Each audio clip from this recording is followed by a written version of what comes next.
Hi everyone, and welcome back to some more Hearthstone. This time I'll be doing mostly the same of what I've been doing last time, which was trying to get gold to get some card packs when the Journey to Ungoro comes out, which should be kind of soon now.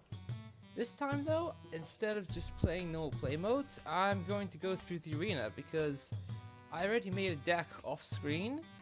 It's a paladin one. You can see all the cards right here. I'm not sure if it's going to be very good, and I can't guarantee I win either. I've actually never even been that good at Arena.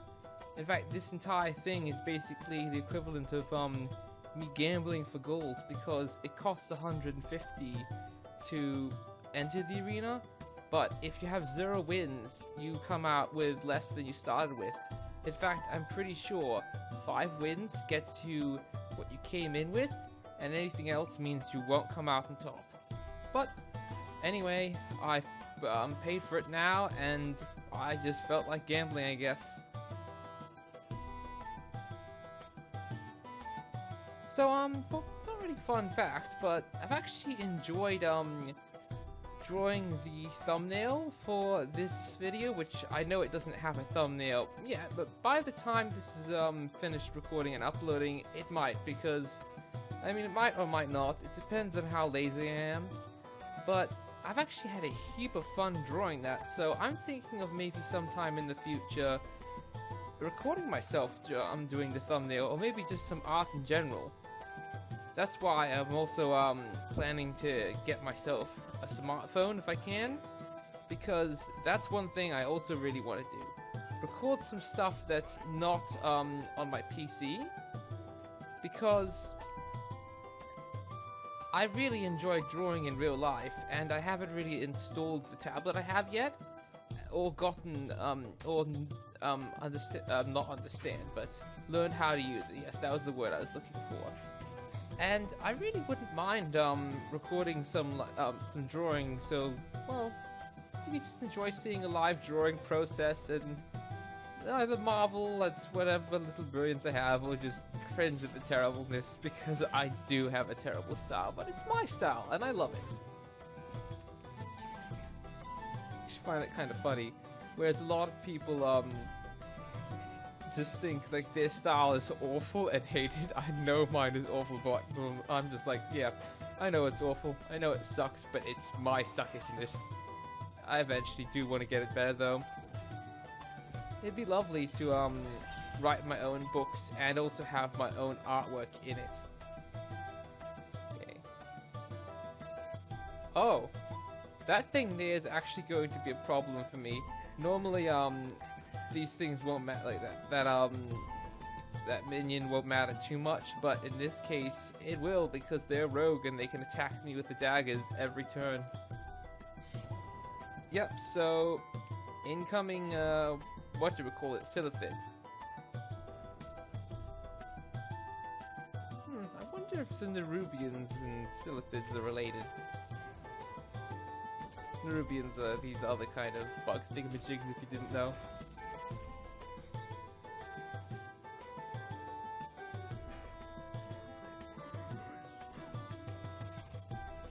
Yeah, so I'm not just talking about random stuff happening in the game and rambling on about what's going in here.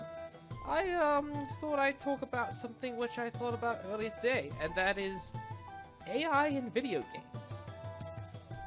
And mainly real-time strategy games. So what I've noticed is that in a lot of real-time strategy games, it gets very unfair with the AI, because they can basically, if you don't know what micro and macro is, it's a term in StarCraft 2 mainly, and it's used to describe how good you are at rapidly clicking and also managing a large force. So macro is, I'm pretty sure it is anyway, getting together all the units on your, all the units in your, well, from what you created, and not really getting together, but making sure you have a good upkeep, an army to fight with. Whereas micro is how fast you can generally click and how quickly you can order units around and maintain an effective fighting force. because when I was playing StarCraft 2, I found it really, really hard. Like, I was playing with a friend, and I found it really hard to both get my economy going and have all the workers gathering resources and such, and at the same time manage an attack force. In fact, I've had heaps of fun managing the attack force, but when I managing my own attack force, but when I've done that, I haven't managed my economy, and it's all, well, not really gone to crap, but it wasn't as effective as it really could be. And that's why the topic I want to talk about today, well, one of the things I want to talk about today, is how many players would it take, and could you even do this, to make it fair against the computer? Because I once had an idea, like, what if you and a bunch of friends... Oh, that's perfect. Please, 1 health minion, and then my thing goes off.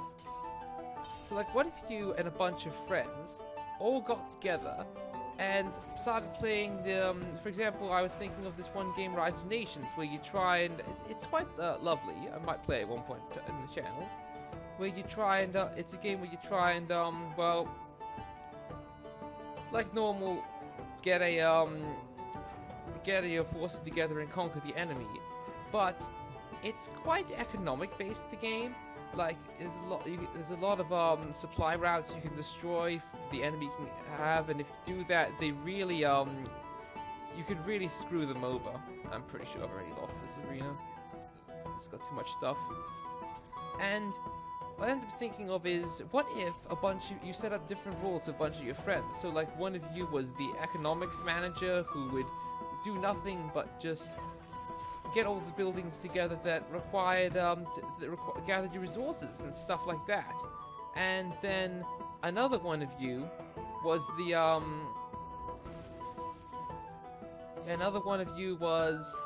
military master. So you would work on all the you'd get the military going and work on building the army and that and everything. And then another one of you, the last one, would be the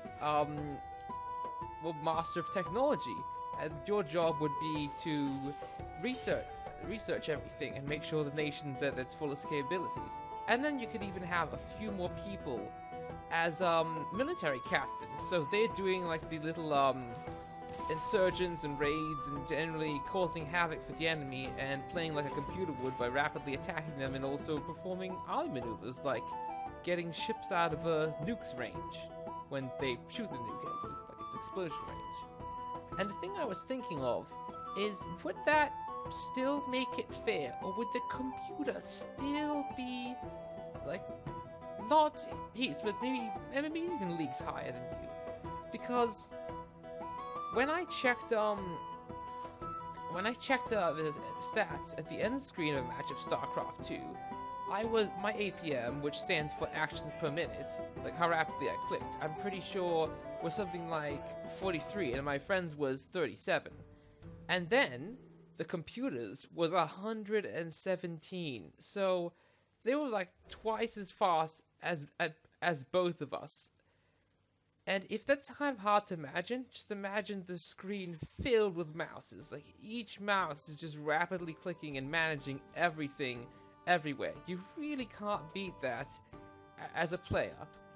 Well, maybe some real professional pros at StarCraft 2 could, and can get that high, but I'm not a pro at all. I'm just talking regular people. I'm wondering how many of them, in the situation I explained, like with economics advisors and all that, would it take to beat a computer? Which is actually a good transition to another point I was thinking of, which was a game that I love called Empire Earth. It's, in my opinion, a great little classic, and it has adorable soldiers with what I call potato face syndrome, where their face looks like a mashed potato on closer inspection. Well, maybe not that, but just, it was old graphics. It was charmingly terrible. I didn't like my art style, in my opinion. Yeah, anyway, so as I was saying, with Empire Earth, it was quite fun just realizing how much of an utter cheat the computer player is.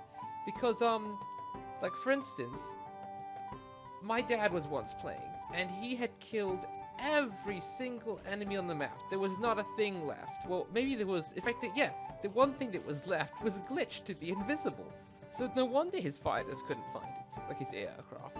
So, but the thing was, when we checked the ending screen, the computer had still gathered more resources than him.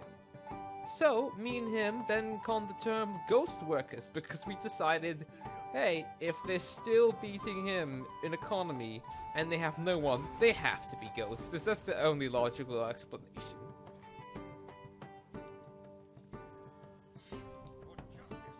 In fact, because the computer cheats, you would actually lose a war of attrition with them. Like, there's a limited amount of resources in that game, especially trees, in other words, wood.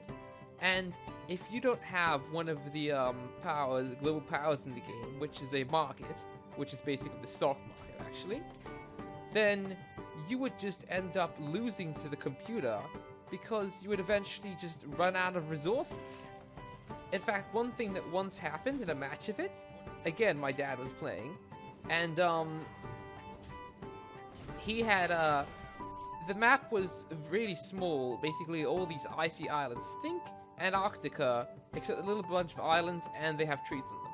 And there was this one single tree, and once he conquered one of the enemy islands, he was like, oh, I really don't see why they haven't gotten this tree yet. That was kind of stupid of them. And then he built up on that island, and it turns out that tree was completely impossible to actually harvest it. So no wonder the computer haven't harvested it. And me and him were actually at one point viewing it because he had this little spy satellite over near that island. And we were like, hey, why are those enemy workers actually just not cutting down that tree? That's really stupid of them. Look, AI must be glitched. But no, it was actually the impossible to cut down tree. Which is kind of funny now, kind of funny when I think about it, but that thing, it left like kind of a legacy in my mind. Just that one tree, just laughing at you as you failed to cut it down.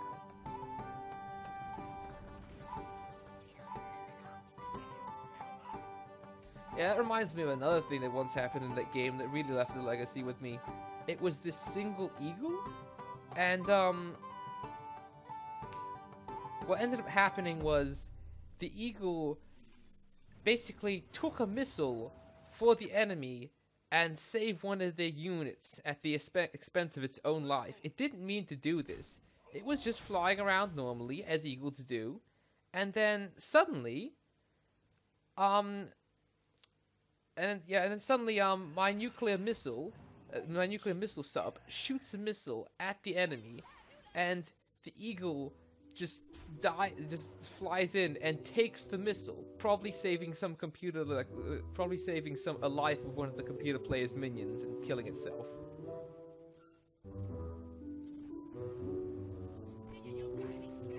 Oh, that's kind of neat. I mean, not so neat that he spawned, but at least he increases the cost of every one of the enemy's units now.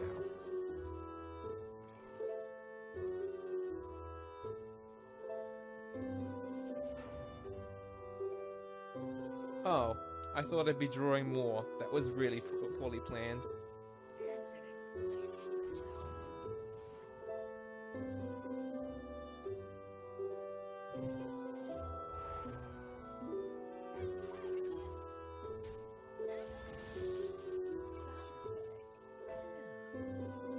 I didn't realize how much of a good move that was, because I actually only had him on the field. The equality, which reduces all minions' health to 1, doesn't actually affect him.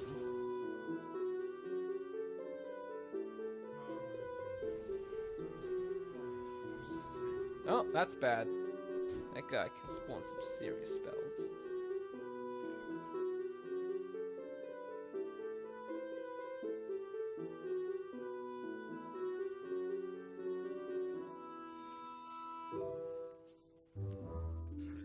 Yeah, speaking of other fond memories, this one's happened a lot in StarCraft 2, where me and that friend I told you about, we like playing this one mode they got, which is now a mod that you can apply to any game, where all dead units respawn as zombies, and we keep thinking like, yeah, we're gonna use the zombies to our advantage because we'll kill all the enemies in their base, and then they'll respawn and be right in their faces and, well, generally mess them up. But what always happens is we're too slow, and we build up really defensively, and the AI always attacks us, and then they die and turn into zombies right in our face. So yeah, our plans usually fail hilariously. Like one of the last times we were playing, it just failed so bad that we had to lift off all our buildings, and were flying them around trying to avoid the enemy, and they just kept on finding us over and over again. We were just like, ah, run away. Quite fun.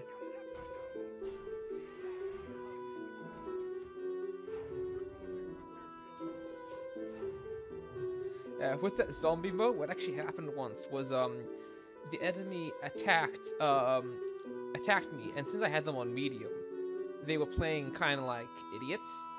In fact, even when you don't have them on medium, they do act kind of stupid sometimes, but hard is generally actually too hard for me to beat, so I guess they must be acting kind of smart. Anyway, I had zombies on, and the computer doesn't really know how to react to zombies that well. I think it'd be better with players, but I mostly like to just play with the AI. So what ended up happening was they went and attacked me, and they got all the units killed in the middle, and they had siege tanks in siege mode. What that is for a siege tank, imagine a tank that can also transform itself, like through a bunch of servos and gears and stuff, into an artillery piece. And what ended up happening was they went and transformed, transformed themselves into siege mode, and then I killed them. So the zombie versions of the tanks were zombie tanks spawned in siege mode. Yeah, I just lost this match as well. And, well, that's kind of condescending. I don't know why, but people tend to generally be a bit meaner in Arena. I don't know why. That's the rhyme. Yeah, anyway, so... Oh, that was powerful. Yep, I've definitely lost. I mean, might as well just say, you win. No need them actually casting the spells and everything. Not sure if that was meant to be sarcastic or not. You can't tell with these emotes much. Yeah, so as I was saying, the siege tank spawned in siege mode, which then made the enemy send units in, which died to the siege tanks in siege mode, which included more siege tanks. So eventually the middle was just filled with zombies constantly roaming around that the enemy would send stuff into. And in the end I was like, why aren't they attacking me anymore? It turns out the AI was so dumb, it had created a line of zombies to its own base, and which made the zombies kill them.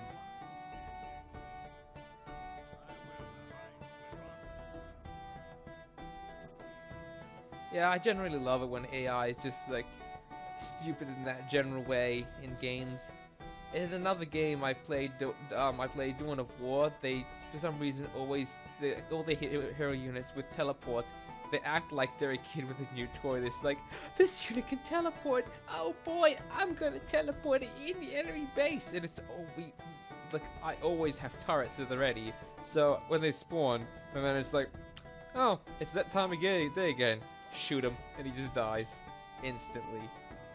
I mean, maybe he kills 1 or 2 units, but that's usually when I'm playing as the faction which is meant to swarm you with units. Anyway, so it really doesn't matter. It's like drop in the pond. Also, double Sinister Strike. I doubt I would have chosen those cards, especially since what I've noticed the good tactic for winning Arena is just generally filling up the board until you have you can just overwhelm the opposition with multiple minions. Like, I already have the upper hand by having him on the field, and as you can see, the enemy's now moving over it. Whenever something turns red, that's what the enemy's moving over. So they're like, how can I deal with him? Which they choose to do the Owl, which disables his ability, which is summoning guys twice, but I don't care since I can kill it and then play something else. And now I still have more minions on the board.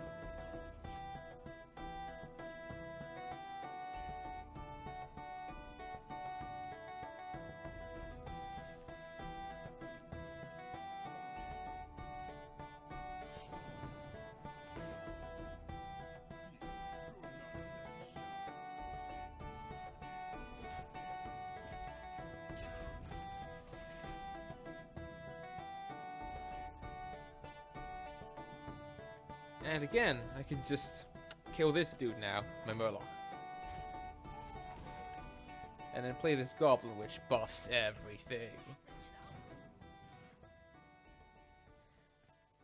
I feel kind of scummy right now because I hate it so much when the enemy uses him on me. But hey, it's Arena. You fight to win and you fight dirty. Those are just the rules. Well, it feels like they're fighting dirty, but really they're not. Just sometimes the enemy gets a pick, which is like, oh my god, they got what that? This feels so unfair. Yeah, back to the topic with AI. One thing I found is I can never really find the perfect match. Like, what I'd love is if in the future you could have things, you could have the games where they can maybe even do something like scan your mind and just tell what kind of AI you would like to verse, because a lot of the times I tend to find AI that's either too easy or too hard. You can never get it just right, kind of like the porridge in Goldilocks and the Three Bears. For example, in another game I play, Age of Mythology, might play that on the channel as well, have that on Steam.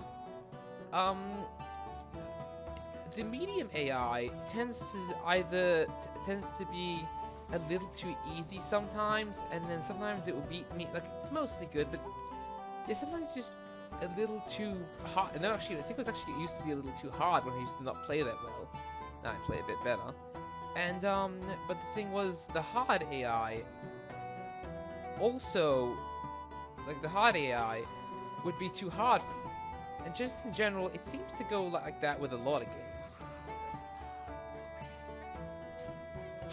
I love that. It seems to be like that with a lot of games. Goblin, too bad, sucker. Like he was talking to me. Yeah, but he's not.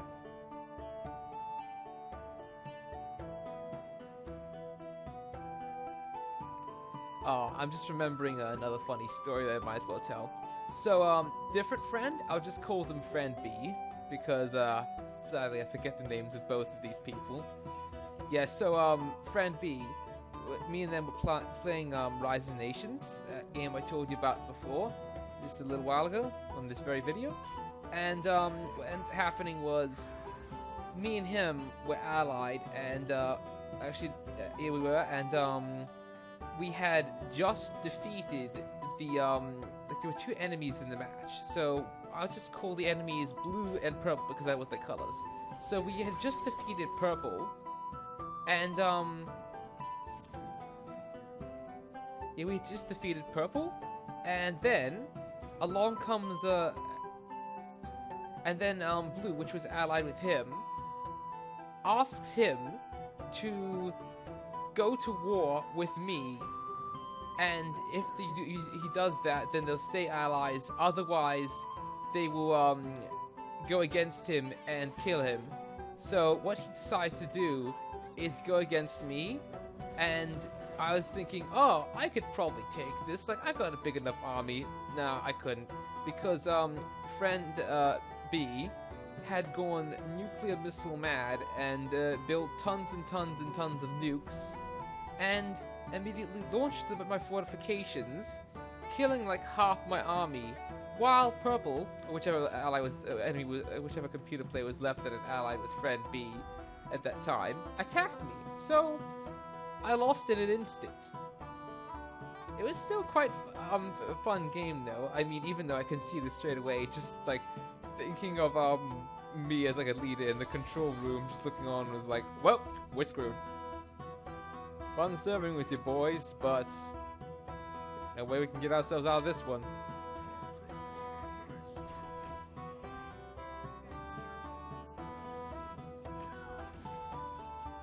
Oh, that knife juggler value. That was just why I put him in this deck. I realized I didn't even need to do that. Kind of drawn it out. Kind of BM'd them. If you don't know what that stands for, it's bad manners. Like, basically, it's when your opponent spams stuff like "wow" in the emotes when they're just about to win, or something like that.